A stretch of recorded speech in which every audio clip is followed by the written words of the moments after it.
વિદ્યાર્થી મિત્રો, આ વિડિયોની અંદર આપણે ટ્રાન્ઝિસ્ટરની કાર્યવાહી વિશે સમજીશું. ટ્રાન્ઝિસ્ટર કેવી રીતે કાર્ય કરે છે એ બાબત આપણે અહીંયા સમજવાના છે. હવે સૌપ્રથમ ટ્રાન્ઝિસ્ટરના કેટલા પ્રકાર જોયા હતા આપણે? બે પ્રકાર, એક એનપીએન ટ્રાન્ઝિસ્ટર અને બીજો પીએનપી. પણ વ્યવહારની અંદર સૌથી વધારે એનપીએન ટ્રાન્ઝિસ્ટરનો ઉપયોગ થાય છે. એટલે આપણે એનપીએન ટ્રાન્ઝિસ્ટરને ધ્યાનમાં રાખીને આખી કાર્ય પદ્ધતિ અથવા ટ્રાન્ઝિસ્ટરની કાર્યવાહી સમજીશું. બરોબર? ચલો તો હું પહેલા એનપીએન ટ્રાન્ઝિસ્ટર દોરી દઉં છું. અહીંયા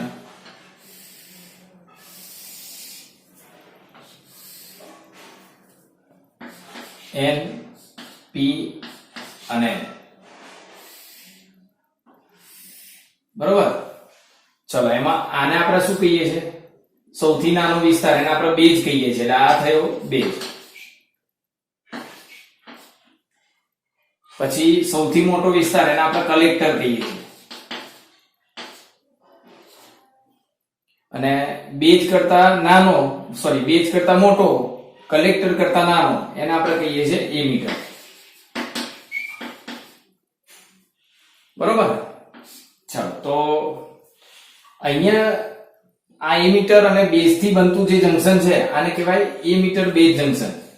આ એમીટર બેઝ જંકશન થયું. બરોબર? આ બે છેડા વચ્ચે એને આપણે બાયસ આપી શકીએ. કલેક્ટર અને બેઝ વડે બનતા જંકશનને કલેક્ટર બેઝ જંકશન કહેવાય. હવે ધ્યાન આપજો. આમાં મેજોરિટી ચાર્જ કેરિયર કયા હશે? n પ્રકારનો અર્ધવાહક છે. એટલે મેજોરિટી ચાર્જ કેરિયર ઇલેક્ટ્રોન હશે. આમાં ઇલેક્ટ્રોન. બરોબર? એટલે હું આ ટપકા વડે ઇલેક્ટ્રોનને દર્શાવું છું. મેજોરિટી ચાર્જ કેરિયર ઇલેક્ટ્રોન હશે. બીજું, આપણે આગળના વિડિયોની અંદર એ પણ સમજ્યા હતા કે આમાં અશુદ્ધિનું પ્રમાણ સૌથી વધારે હોય. એટલે ઇલેક્ટ્રોનની સંખ્યા આપણે વધારે પ્રમાણમાં બતાવવાની છે. અશુદ્ધિ વધારે એટલે ઇલેક્ટ્રોનની સંખ્યા પણ વધારે થશે. અને થોડા ઘણા માઇનોરિટી ચાર્જ કેરિયર હોલ હશે.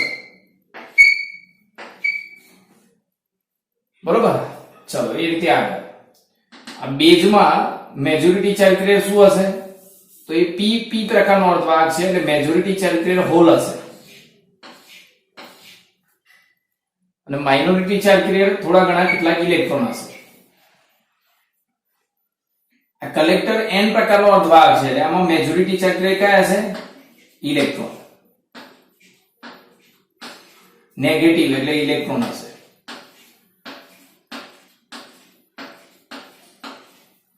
અને થોડા ઘણા માઇનોરિટી ચાર્જ કેરિયર હોલ હશે. પણ આમાં ઇલેક્ટ્રોન કેમ વધારે બતાવ્યા અને આમાં ઓછા બતાવ્યા? બંને n પ્રકારના અર્ધવાહક છે. તો આગળના વિડિયોની અંદર આપણે સમજ્યા હતા કે એમીટરમાં અશુદ્ધિ વધારે ઉમેરવામાં આવે છે અને પરિણામે મેજોરિટી ચાર્જ કેરિયર ઇલેક્ટ્રોનની સંખ્યા પણ વધી જાય છે. અને બેઝમાં અશુદ્ધિનું પ્રમાણ ઓછું હોય એટલે હોલની સંખ્યા મેજોરિટી હોલ હોય. પી એટલે હોલ. અને માટે હોલની સંખ્યા ઓછી હશે કારણ કે આમાં ઓછી અશુદ્ધિ ઉમેરેલી હોય. બરોબર? આ કેટલીક બાબતોનું ધ્યાન રાખવાનું. અને આમાં અશુદ્ધિ જો એટલે ઇલેક્ટ્રોનની સંખ્યા આના કરતા ઓછી અને આના કરતા વધારે. એટલે વિસ્તારમાં ભલે મોટો છે, અશુદ્ધિમાં આના કરતા ઓછો થશે. હવે મેં તમને આગળના વિડીયોમાં એ પણ વાત કરી હતી, ટ્રાન્ઝિસ્ટરને કાર્યરત કરવું હોય તો એમીટર બેઝ જંકશનને, એટલે આને આ એમીટર બેઝ જંકશન છે ને અહીંયાથી ફોરવર્ડ બાયસ આપવામાં આવે છે. Forward bias. હવે ફોરવર્ડ બાયસ કેવી રીતે આપવાનું? તો બેટરી વડે. તો n પ્રકારનો અર્ધવાહક છે એને બેટરીના નેગેટિવ સાથે અને p પ્રકારનો અર્ધવાહક છે એ બેટરીના પોઝિટિવ સાથે જોડવામાં આવે. એટલે આ ફોરવર્ડ બાયસની સ્થિતિ થઈ ગઈ. ટૂંકમાં એવું કહેવાય પોઝિટિવ p સાથે નેગેટિવ n સાથે, એટલે ફોરવર્ડ બાયસ. બરોબર? હવે આ બેટરીનું નામ આપીશું આપણે. જો તો બેટરીનું નામ, આને ઇનપુટ છેડો કહેવાય, આને આઉટપુટ કહેવાય અને આને તટસ્થ કહેવાય, ન્યુટ્રલ વચ્ચે છે. તો બેટરીનું નામ આ ઇનપુટ છેડા પરથી આપેલું હોય છે. એટલે ઇનપુટમાં કયો છેડો છે? એમીટર. અને માટે આ બેટરીનું નામ આપીશું VEE બેટરી. VEE બેટરી યાદ રાખવાનું. એમીટર વાળો છેડો આવે છે એટલે VEE બેટરી કહેવાય. ચલો હવે બીજું, ટ્રાન્ઝિસ્ટરને કાર્યરત કરવા માટે મેં એવું કીધું હતું કે એમીટર બેઝ જંકશનને હંમેશા ફોરવર્ડ બાયસ આપવામાં આવે, એમ કલેક્ટર બેઝ જંકશનને હંમેશા રિવર્સ બાયસ આપવામાં આવે. એટલે આ બે છેડા વચ્ચે બેટરી જોડવાની, પણ રિવર્સ બાયસની સ્થિતિમાં. હવે રિવર્સ બાયસમાં કેવી રીતે બેટરી જોડાય? તો નેગેટિવ સાથે બેટરીનો પોઝિટિવ અને પી સાથે એટલે પોઝિટિવ સાથે બેટરીનો નેગેટિવ. આ રીતે. એટલે કયું બાયસ થયું? Reverse bias. એન પ્રકારના અર્ધવાહક સાથે બેટરીનો પોઝિટિવ, પી પ્રકારના અર્ધવાહક સાથે બેટરીનો નેગેટિવ, એટલે રિવર્સ બાયસ થયું. બેટરીનું નામ કોના પરથી આપવાનું? તો આઉટપુટ વાળા ભાગ પરથી. એટલે જો કલેક્ટર વાળો છેડો આવે છે એટલે અહીંયા આ બેટરીનું નામ આપવાનું વીસીસી બેટરી. એટલે જો એમીટર અને બેઝ જંકશનને વી બેટરી દ્વારા ફોરવર્ડ બાયસ આપ્યું અને કલેક્ટર બેઝ જંકશનને વીસીસી બેટરી દ્વારા રિવર્સ બાયસ આપ્યું. ફોરવર્ડ બાયસ અને રિવર્સ બાયસ કેવી રીતે અપાય એ વાત મેં કરી લીધી. હવે બીજી એક વસ્તુ ધ્યાન રાખજો. આને ફોરવર્ડ બાયસ આપીએ ત્યારે બેટરીનું મૂલ્ય ઓછું જોઈએ. એટલે આ બેટરી કેટલા વોલ્ટની હોય? તો 0.5 થી 1.5 વોલ્ટની બેટરી હોય. એટલે નાના મૂલ્યની બેટરી હોય. એટલે માટે જો બે જ કાપા કર્યા છે. અને રિવર્સ બાયસમાં જે બેટરી જોડીએ એ વધારે વોલ્ટની હોય. એટલે આને આ બેટરી છે એ લગભગ 5 વોલ્ટ થી નહીં એ 12 વોલ્ટ સુધીની હોય. 5 થી 10 થી 5 થી 12. એટલે રિવર્સ બાયસમાં વધારે બેટરી જોડવામાં આવે, ફોરવર્ડ બાયસમાં ઓછી બેટરી જોડવામાં આવે. બીજું, આ ફોરવર્ડ બાયસની સ્થિતિમાં અહીંયા ડેપ્લેશન વિસ્તાર, એમીટર બેઝ જંકશન પાસે ડેપ્લેશન વિસ્તાર રચાય. એ રીતે કલેક્ટર બેઝ જંકશન પાસે પણ ડેપ્લેશન વિસ્તારનું રચના થાય. આ રીતે પીએન જંકશન ડાયોડમાં આ વસ્તુ આપણે સમજી ગયા છે. બરોબર? ચલો હવે કાર્ય કેવી રીતે કરવાનું છે બરોબર સમજજો. સૌપ્રથમ આ જે બેટરી છે એ શું કરે છે? અને ફોરવર્ડ બાયસ આપે છે. બરોબર ધ્યાન આપજો. ફોરવર્ડ બાયસ આપે એટલે અહીંયાથી ઇલેક્ટ્રોન કઈ બાજુ જશે? જો નેગેટિવ ટુ પોઝિટિવ. ઇલેક્ટ્રોન દ્વારા રચાતો પ્રવાહ એ નેગેટિવ ટુ પોઝિટિવ હોય અને ધન વિદ્યુતભાર વડે રચાતો પ્રવાહ પોઝિટિવ ટુ નેગેટિવ હોય. એટલે આપણે પરિપથની અંદર કયો પ્રવાહ બતાવીએ છીએ? હંમેશા કોઈ પણ પરિપથમાં પ્રવાહ કયો બતાવીએ છીએ? દ્વિભાજિક પ્રવાહ, જે ધનથી ઋણ તરફ વહેતો હોય. બરોબર? જ્યારે ઇલેક્ટ્રોન વડે રચાતો પ્રવાહ એની ઓપોઝિટ હોય. તો ઇલેક્ટ્રોન વડે રચાતો પ્રવાહ, જો અહીંયા બેટરીમાંથી ઇલેક્ટ્રોન બધા ક્યાં જશે? આમ ઉપર જશે. તો જો ધ્યાન આપજો, આ ઇલેક્ટ્રોનનો પ્રવાહ થયો, એ બધા ઇલેક્ટ્રોન આમ જશે. હા, વી બેટરીની અસર હેઠળ ઇલેક્ટ્રોન બધા ક્યાં જાય? એમીટરમાં. તો ઇલેક્ટ્રોન વડે રચાતો પ્રવાહ આમ હશે. તો દ્વિભાજિક પ્રવાહ કઈ તરફ હશે? દ્વિભાજિક પ્રવાહ મતલબ ધન વિદ્યુતભાર વડે રચાતો પ્રવાહ એ આની ઓપોઝિટ હશે. એટલે જો દ્વિભાજિક પ્રવાહ બતાવાય ને આમ બતાવાય. અને આ પ્રવાહ એ એમીટરમાં ઇલેક્ટ્રોન દાખલ થવાથી રચાયો, માટે આને કહેવાય એમીટર પ્રવાહ. સમજો, આ તીર વડે જે દર્શાવ્યો એ દ્વિભાજિક પ્રવાહની દિશાની કરીને, અને ઇલેક્ટ્રોન વડે રચાતો પ્રવાહ એની ઓપોઝિટ બતાવે. હવે સમજો, અહીંયાથી આ વી બેટરી આને કયું બાયસ આપે છે? Forward bias. એટલે અહીંયાથી ઇલેક્ટ્રોન આ બાજુ ગયા, મતલબ અહીંયા ઋણ સ્થિતિમાન લાગુ પડે. એ ઋણ સ્થિતિમાનના કારણે આ જે બધા ઇલેક્ટ્રોન છે એના અપાકર્ષી બળ લાગશે. આ જે ઇલેક્ટ્રોન ઉપર ગયા મતલબ અહીંયા જે ઋણ સ્થિતિમાન લાગુ પડ્યો એના કારણે આ ઇલેક્ટ્રોન બધા ક્યાં ધકેલાય છે? આમ ધકેલાય છે, અપાકર્ષી બળના કારણે. મતલબ ઇલેક્ટ્રોનના કારણે આ બાજુ પ્રવાહ રચાશે અને દ્વિભાજિક પ્રવાહ એની ઓપોઝિટ હોય. બસ આટલું યાદ રાખવાનું. ચલો, તો અહીંયાથી ઇલેક્ટ્રોન ધક્કો વાગીને ક્યાં આવશે? બેઝમાં. હવે ધારી લો કે આ એમીટરમાંથી 100 જેટલા, ધારી લો કે ધારણા કરીએ છીએ, 100 જેટલા ઇલેક્ટ્રોન બેઝમાં દાખલ થાય. અહીંયાથી વી બેટરી વડે તમે ફોરવર્ડ બાયસ આપ્યું. ફોરવર્ડ બાયસ આપ્યું મતલબ ઇલેક્ટ્રોન બધા ઉપર ગયા, અહીંયા ઋણ સ્થિતિમાન લાગુ પડ્યું. ઋણ સ્થિતિમાનના કારણે આ બધા ઇલેક્ટ્રોન આમ ધકેલાય. બીજી રીતે કેવું હોય ને તો આ ઇલેક્ટ્રોન આમ અંદર દાખલ થાય એટલે આગળના ઇલેક્ટ્રોન ધક્કો વાગે એટલે બેઝમાં દાખલ થાય. બેઝમાં 100 ઇલેક્ટ્રોન આવ્યા. બેઝમાં 100 ઇલેક્ટ્રોનમાંથી જો આમાં હોલની સંખ્યા ઓછી છે એટલે 100 માંથી 5 ઇલેક્ટ્રોન આ બેઝમાંના હોલ સાથે સંયોજાય. જ્યારે બીજા 55 ઇલેક્ટ્રોન એ બધા આ જંકશનને પાર કરી કલેક્ટર બેઝ જંકશનને પાર કરી એ ક્યાં દાખલ થાય છે? કલેક્ટરમાં. એટલે બીજા કેટલા ઇલેક્ટ્રોન અહીંયા કલેક્ટરમાં દાખલ થયા. જુઓ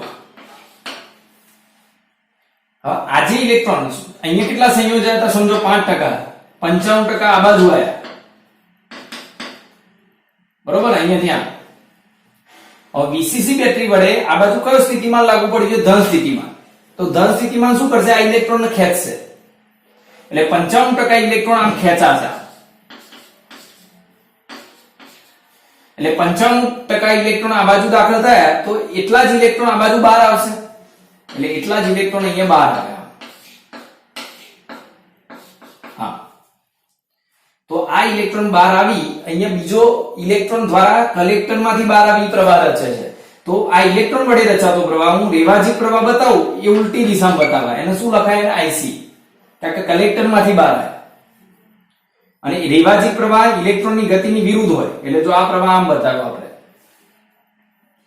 બરોબર. તો જો આમાંથી જે ઇલેક્ટ્રોન આવ્યા એમાંથી હોલની સંખ્યા ઓછી હતી, એટલે 100 માંથી 5% ઇલેક્ટ્રોન હોલ સાથે સંયોજાયા, 95 ઇલેક્ટ્રોન આ બાજુ દાખલ થયા. વીસીસી બેટરી વડે જે ધન સ્થિતિમાન લાગુ પડ્યો એ ઇલેક્ટ્રોન આમ ખેંચશે 95% ઇલેક્ટ્રોનને, એટલે જેટલા ઇલેક્ટ્રોન આ બાજુ આવશે એટલા જ ઇલેક્ટ્રોન આ બાજુ ધક્કો વાગશે, મતલબ આમ ખેંચાશે આ ધન સ્થિતિમાનના કારણે. એટલે 95% ઇલેક્ટ્રોન બહાર દાખલ થઈ ઇલેક્ટ્રોન પ્રવાહ આમ રચશે, તો રેવાજી પ્રવાહ આમ રચાશે, અને કલેક્ટરમાંથી રચાયો એટલે આઈસી પ્રવાહ કહેવાય. સારું, હવે જો અહીંયા કેટલા ઇલેક્ટ્રોન સંયોજાયા હતા હોલ સાથે? 5%. તો આ વીઈ બેટરીનો ધન સ્થિતિમાન, જો અહીંયા ધન, વીઈ બેટરીનો ધન એ શું કરશે? આ બેઝમાંના હોલ સાથે સંયોજાયેલા 5% ઇલેક્ટ્રોન બહાર ખેંચી કાઢશે. જો આ 5% ઇલેક્ટ્રોન બહાર ખેંચી કાઢે આ વીઈ બેટરીના ધન સ્થિતિમાન. તો ઇલેક્ટ્રોન બધા આમ દાખલ થઈ, બેઝ પ્રવાહ આમ રચે, પણ રેવાજી પ્રવાહ બતાવીએ તો ઊંધો બતાવે. તો એનો મતલબ એવો થયો કે 5% બેઝ પ્રવાહ, 95% કલેક્ટર પ્રવાહ, એ બે ભેગા થઈને 100% એમીટર પ્રવાહ રચશે. આ રેવાજી પ્રવાહની વાત કરી. ઇલેક્ટ્રોન વડે રચાતો પ્રવાહ આખો ઉલટો હોય. ફરીથી એકવાર આ ટ્રાન્ઝિસ્ટરની કાર્ય પદ્ધતિ, કાર્યવાહી ફરીથી એકવાર સમજો, બરોબર ક્લિયર, કે આ બેટરી વડે કેટલાક ઇલેક્ટ્રોન આમ ઉપર ગયા, એમીટરમાં દાખલ થયા.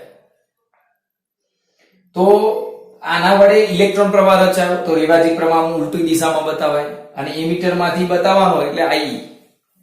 હવે ધારી લો કે અહીંયાથી 100 ઇલેક્ટ્રોન આમ દાખલ થયા, એટલે 100 ઇલેક્ટ્રોન આ બાજુ ધક્કો વાગશે. બેઝમાંના હોલ બહુ ઓછા છે, કારણ કે સુદીનું પ્રમાણ ઓછું હોય એટલે હોલ ઓછા હોય. તો 100 માંથી 5% ઇલેક્ટ્રોન આની સાથે સંયોજાયા, અને 95% ઇલેક્ટ્રોન કલેક્ટરમાં દાખલ થયા. કેમ દાખલ થાય? કારણ કે જો વીસીસી વડે જે ધન લાગુ પડ્યું છે, ધન સ્થિતિમાં ઇલેક્ટ્રોન આમ ખેંચશે, એટલે 95 આ બાજુ આવશે. હવે 95 ઇલેક્ટ્રોન આ બાજુ આવે તો બીજા 55 ઇલેક્ટ્રોન આમ ધક્કો મારી દેશે, એટલે 55 ઇલેક્ટ્રોન આમ બહાર નીકળશે.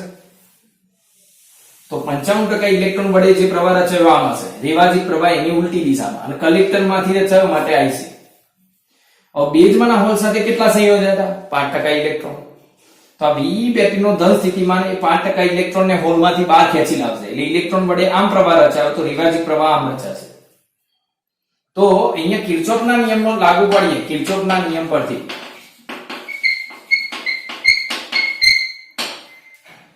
તો એમીટર પ્રવાહ, કુલ પ્રવાહ એમીટરમાંથી દાખલ થયો. મેં હમણાં કીધું તમને 100 ઇલેક્ટ્રોન અહીંયાથી દાખલ થયા, એમાં 5% આમ બહાર નીકળ્યા એટલે બેઝ પ્રવાહ રચાયો, 55% આમ બહાર નીકળ્યા મતલબ કલેક્ટર પ્રવાહ રચાયો.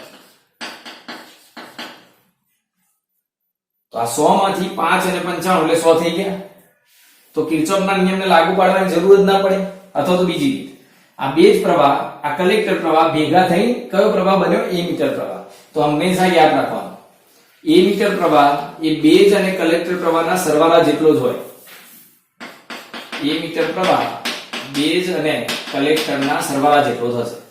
બીજું એક વસ્તુ યાદ રાખો, એમીટર પ્રવાહ 100 ઇલેક્ટ્રોન વડે રચાયો, કલેક્ટર 95 વડે રચાયો, અને આ 5 વડે રચાયો. મતલબ અમે ધારણા કરી હતી, એટલે આમાં ઇલેક્ટ્રોન વધારે હોય, આ વધારે ઇલેક્ટ્રોન થી રચાય, એટલે આ માઇક્રો મિલી એમ્પિયર ટર્નનો હોય. એમીટર અને કલેક્ટર એ મિલી એમ્પિયર ટર્નના પ્રવાહ હોય, અને બેઝ છે ને બહુ ઇલેક્ટ્રોન ઓછા હોય એમાં, એટલે બેઝ એ માઇક્રો એમ્પિયર ટર્નનો પ્રવાહ હોય છે.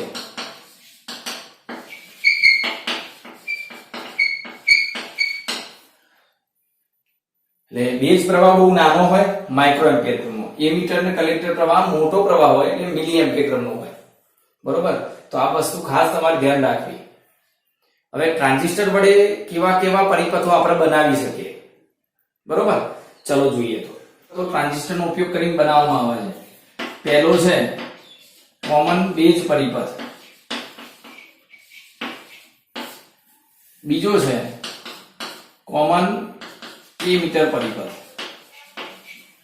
અને ત્રીજો છે કોમન કલેક્ટર પરિપથ. ત્રણ પ્રકારના પરિપથો ટ્રાન્ઝિસ્ટરનો ઉપયોગ કરીને બનાવવામાં આવે છે અને જુદા જુદા પરિપથોની રચના કરવામાં આનો મુખ્ય ભાગ ભજવે છે. પણ એમાં સૌથી વધારે ઉપયોગમાં આવતો પરિપથ કયો છે? Common emitter. હવે સમજો કોમન બેઝ એટલે શું?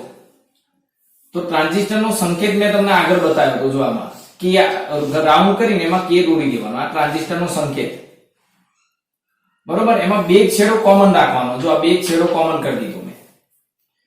આ ઊભી લીટી બાજુ જે હોય એને બેઝ કહેવાય, એવું મેં આગળના વિડીયોમાં તમને સમજાવી દીધું છે. પછી એક એમીટર હોય ને એક કલેક્ટર હોય. તો હંમેશા યાદ રાખવાનું બેઝ કોમન, બેઝ છે કોમન રાખવાનું, એક ઇનપુટ અને બીજો આઉટપુટ. એક ઇનપુટમાં છેડો હોય, એક આઉટપુટમાં હોય ને એક કોમન હોય. તો બેઝ કોમન રાખવાનો છે. તો ઇનપુટમાં કયો રાખવાનો, આઉટપુટમાં કયો રાખવાનો? તો જો ઇનપુટમાં હંમેશા યાદ રાખો,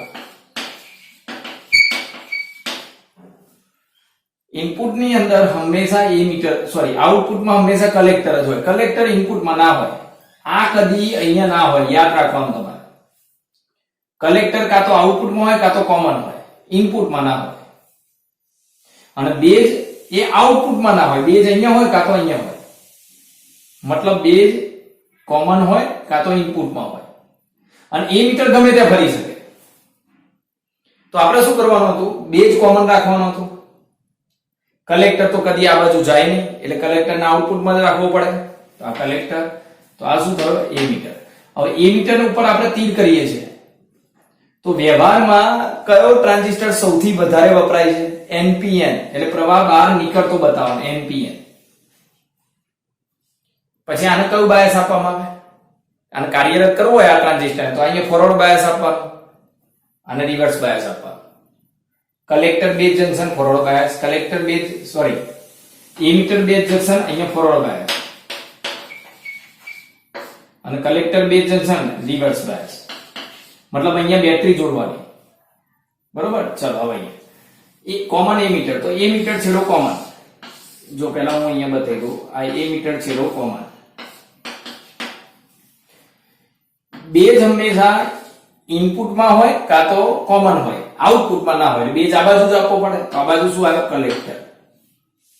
કયો ટ્રાન્ઝિસ્ટર? આ પરિપથની વાત થઈ. ટ્રાન્ઝિસ્ટર કયો? NPN સૌથી વધારે વપરાય, એટલે પ્રવાહ બહાર નીકળતો બતાવવાનો, બરોબર. ચલો હવે આને કાર્યરત કરવું હોય આ પરિપથને, તો અહીંયા કયું બાયસ આપવું પડે? એમીટર બેઝ, એટલે ફોરવર્ડ બાયસ અને કલેક્ટર એમીટર અને કલેક્ટર જંકશન ટૂંકમાં એને રિવર્સ બાયસ. અને આ પરિપથ સૌથી વધારે ઉપયોગમાં લેવામાં આવે છે. ચલો અહીંયા કોમન કલેક્ટર, કલેક્ટર છેડો કોમન, આ છેડો કોમન કરી દીધો. ઇનપુટમાં હંમેશા બેઝ જ આવે, બેઝ આઉટપુટમાં તો આવે નહીં. તો બાકી શું રહ્યું? આઉટપુટમાં એમીટર આવશે, બરોબર. હવે આને કયો બાયસ આપવામાં આવે? રિવર્સ, કારણ કે કલેક્ટર બેઝ છે એટલે રિવર્સ અને એમીટર કલેક્ટર છે એટલે એમીટર છેડો એટલે આને ફોરવર્ડ, બરોબર. તો આ રીતના ત્રણ પરિપથોનો ઉપયોગ કરવામાં આવે છે. કોમન બેઝ, કોમન એમીટર અને કોમન કલેક્ટર. તો જો આમાં બેઝ છેડો કોમન, આમાં એમીટર છેડો કોમન અને આમાં કલેક્ટર કોમન, બરોબર. હવે ધ્યાન આપજો. હવે આપણે પ્રવાહ બતાવવાનો છે અહીંયા. જો પ્રવાહ હંમેશા ધ્યાન રાખો, એમીટર માંથી બહાર નીકળે તો કલેક્ટર અને બેઝ માંથી દાખલ જ થાય. આ એમીટર માંથી બહાર નીકળ્યો, કારણ કે એમીટર પ્રવાહ છે ને એ કલેક્ટર અને બેઝના સરવાળા જેટલો હોય. મેં આગળ હમણાં વાત કરી તમને, બરોબર. એ જ રીતે અહીંયા એમીટર માંથી પ્રવાહ બહાર નીકળે છે તો કલેક્ટરમાં અને બેઝમાંથી દાખલ થતો હશે. કલેક્ટર બેઝમાંથી દાખલ થઈને એમીટર પ્રવાહ બની જાય, કારણ કે એમીટર પ્રવાહ બેના સરવાળા જેટલો હોય, બરોબર. ચલો આમાં એ મીટર પ્રવાહ બહાર નીકળે છે, જો અહીંયા એ મીટર પ્રવાહ બહાર નીકળે તો કલેક્ટરમાં અને બેઝમાંથી અંદર દાખલ થાય. એનપીએન છે એટલે આવું થાય. પીએનપી હોય ને તો પ્રવેશ છે, જો અહીંયાથી પ્રવેશ હોય તો આ બેમાંથી બહાર નીકળે. આટલું તમારે ધ્યાન રાખવાનું. હવે એક સૂત્ર તો આપણને ખબર છે, એના પછી છે પ્રવાહ ગેઇન.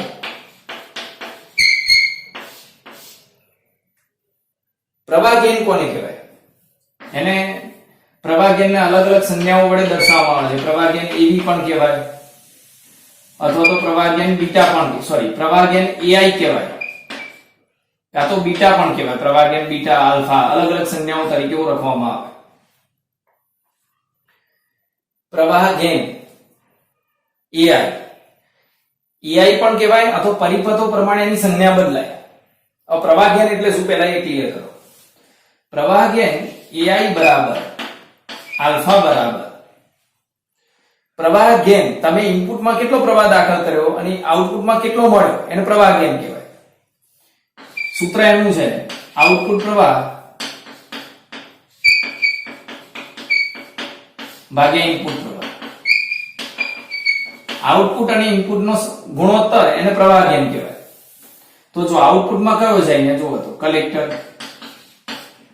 અને ઇનપુટમાં કયો છે, એમીટર, તો આ પ્રવાહ ગેઇન થઈ. આનો મતલબ શું થાય કે એમીટર, ધારો કે એમીટર પ્રવાહ 100 છે, મેં તમને કીધું તો હમણાં સમજાવ્યું કે 100 જેટલા ઇલેક્ટ્રોન એમીટર માંથી દાખલ થાય અને 95% કલેક્ટર માંથી બહાર નીકળે. બરોબર ને? તો આની પ્રવાહ ગેઇન કેટલી થઈ? 0.95. આ પરિપથની, કોમન બેઝ પરિપથની. એટલે પ્રવાહ ગેઇન ઇનપુટની સરખામણીમાં આઉટપુટ કેટલો, જો અહીંયા ફરીથી એકવાર 100 તમે પ્રવાહ ઇનપુટમાં આપ્યો અથવા બહાર નીકળ્યો તો આઉટપુટમાં કેટલો દાખલ થયો? તો 95. 100 ની સરખામણીમાં 95, એટલે એની પ્રવાહ ગેઇન 0.95 થઈ.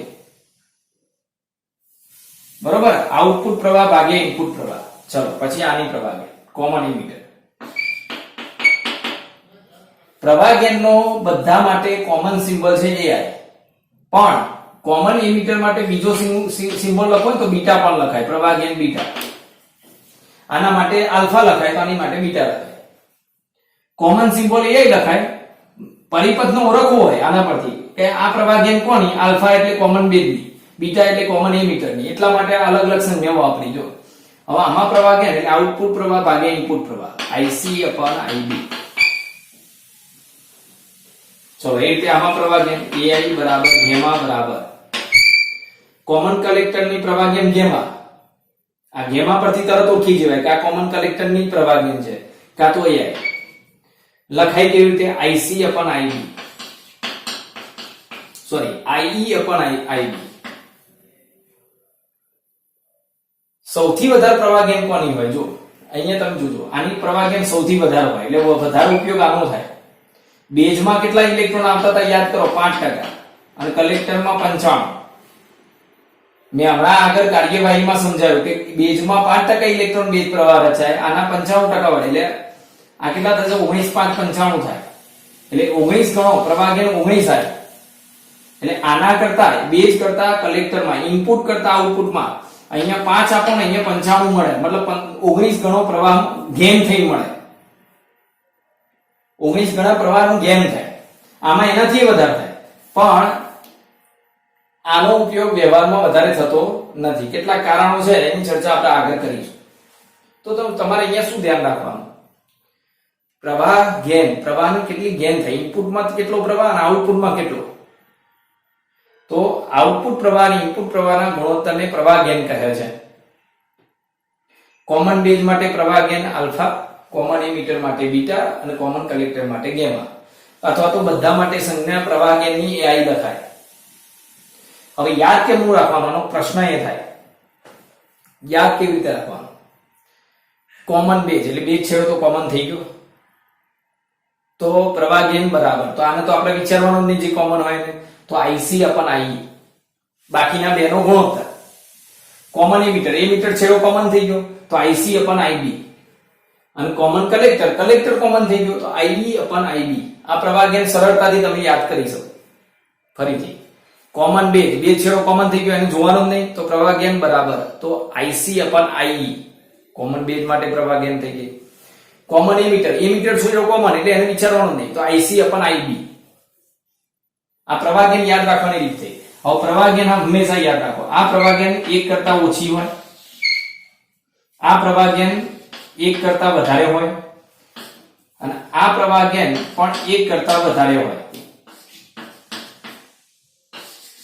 કોમન એમીટર ની પ્રવાહ ગેન 1 કરતા વધારે, કોમન બેઝ ની પ્રવાહ ગેન 1 કરતા ઓછી, અને આની 1 કરતા વધારે.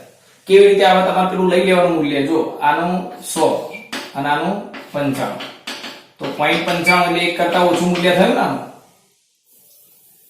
આમાં તમે લઈ લો C એટલે 95 IC અને IB બરાબર 5 એટલે 19 આવશે, એટલે 1 કરતા વધારે મૂલ્ય થયું, ઘણું બધું વધારે. આમાં પણ 1 કરતા વધારે થશે, જો IE બરાબર 100 અને IB બરાબર 5 એટલે 20 આવશે, બરોબર. તો આ રીતે આ પ્રવાહ ગેન તમારે ખાસ ધ્યાન રાખવાનું, અને જુદા જુદા પરિપથો કેમના દોરાય એ પણ તમારે ધ્યાનમાં રાખવાનું, બરોબર. તો આગળનો ટોપિકની ચર્ચા હવે આગળના વિડીયોમાં કરીશું આપણે. તો બધાને જય સ્વામિનારાયણ, જય શ્રી કૃષ્ણ, જય હિન્દ.